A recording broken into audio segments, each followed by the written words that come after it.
Mesdames et messieurs, bonsoir et bienvenue dans l'invité de la rédaction. Focus ce soir sur la 6e édition d'État d'urgence d'Instant Poétique, un événement au cours duquel l'Institut français du Maroc et État d'urgence d'Instant Poétique s'associent pour rendre hommage à Khalil El Gharib, un artiste contemporain majeur. Khalil El Gharib a dédié sa vie à une pratique artistique qui transcende les contraintes matérielles et se concentre sur le symbolisme et l'impermanence. Dans ses œuvres, il utilise des matériaux naturels et récupérés qui capturent le cycle de la vie, de la décomposition. Ces œuvres interrogent sur le lien entre le visible et l'invisible et nous allons justement parler de cette exposition qui rend hommage à Khalil El Gharib. Avec vous, Madame Bouchra Saleh, vous êtes directrice fondatrice d'État d'urgence d'Instant Poétique. C'est un plaisir de vous avoir avec nous ce soir. Merci beaucoup pour cette invitation. Alors, parlez-nous de cette exposition. Pourquoi cet hommage à Khalil El Gharib ? En fait, c'est une invitation d'abord qui m'a été pardon. En fait, c'est une invitation qui m'a été formulée par l'Institut français du Maroc. C'est dans le cadre de la saison culturelle 2024-2025 sur le vivant. Et justement, en fait, et sur ce projet-là, on travaille ensemble, justement, pour cet hommage à Khalil El Gharib, parce qu'on a réfléchi en fait que c'est le seul artiste contemporain marocain en fait qui ressemble et qui rassemble justement sa relation avec la nature. Et c'est le poète de la métamorphose. Donc voilà. Qu'est-ce que vous voulez dire par poète de la métamorphose ? En fait, Khalil avec ses choses, comme il aime bien le dire, contrairement à ses œuvres, ses choses à lui, au lieu de ses œuvres à lui. Lui, il a un rituel magnifique qu'il fait depuis très très longtemps.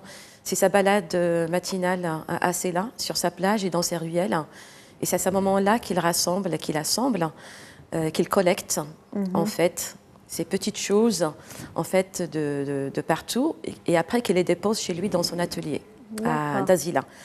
Et c'est après en fait, c'est là où il commence en fait, où il interroge, où il entretient cette relation avec ces matières-là, en fait, pour en construire des choses, mais en même temps, tout son travail, en fait, il nous invite à une contemplation de la métamorphose.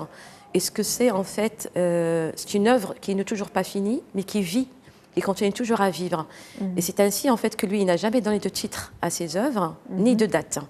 Ça veut dire qu'on ne sait jamais quand est-ce que cette chose-là ou cette œuvre a été faite et qu'est-ce que le temps laisse sur elle comme trace.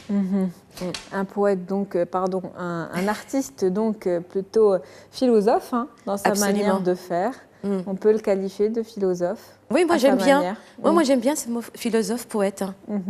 Philosophe-poète, donc mon lapsus était juste. Quel impact attendu de cette exposition aujourd'hui sur le public marocain ? En fait, pour préparer justement cette édition d'État d'urgence Instant Poétique, j'ai invité justement, j'ai invité d'autres artistes, 5 artistes justement, pour dialoguer avec les œuvres de Khalil El Gharib, justement dans le jardin.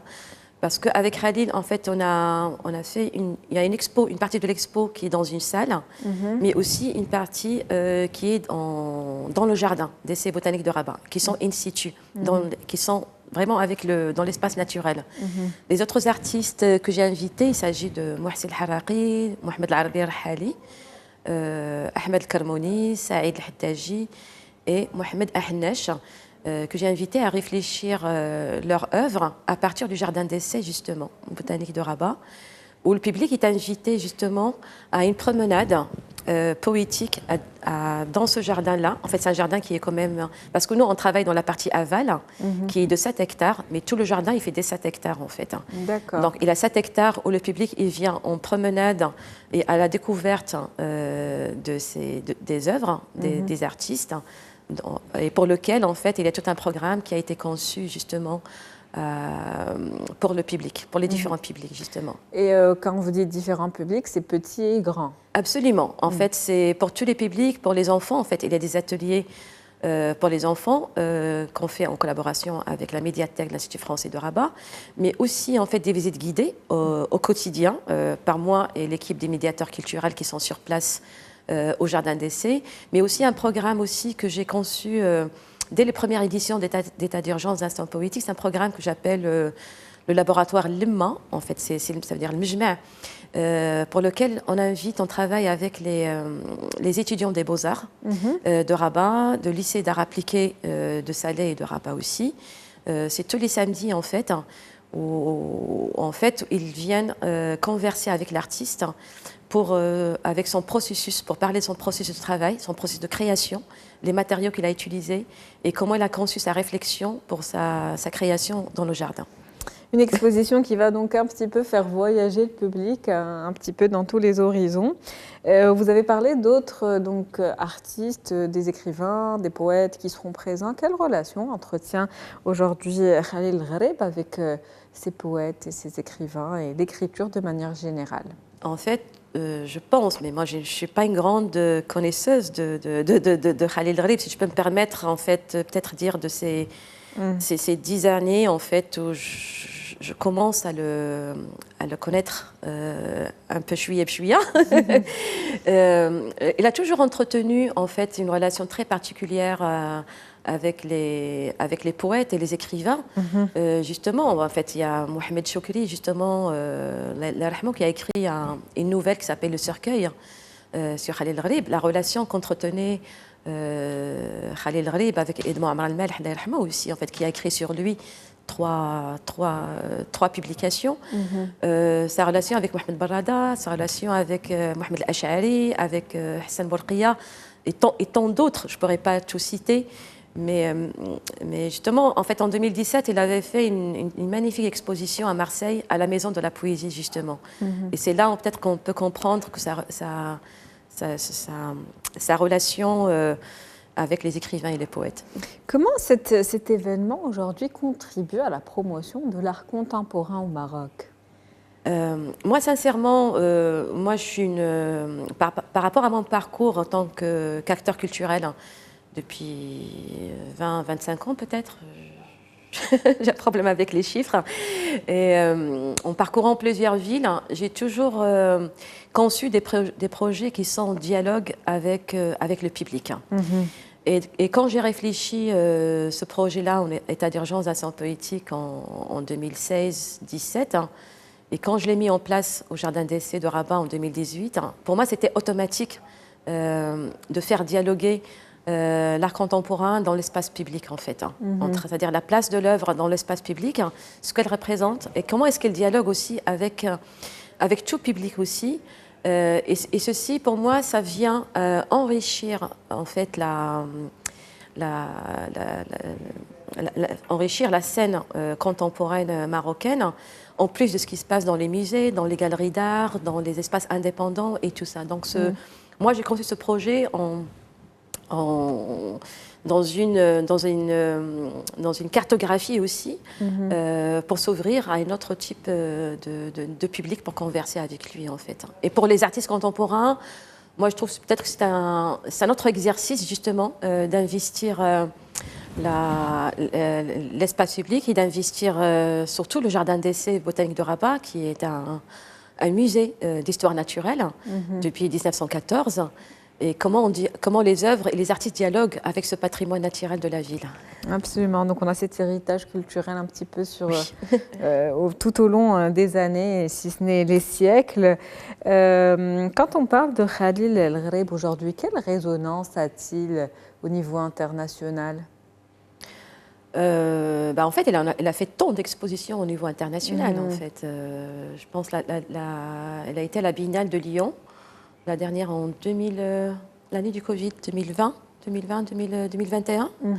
Et, il a été à la Maison de la Poésie à Marseille, dans l'expo à la Reina Sofia, qui a été curatée par Abdellah Karoum en 2022.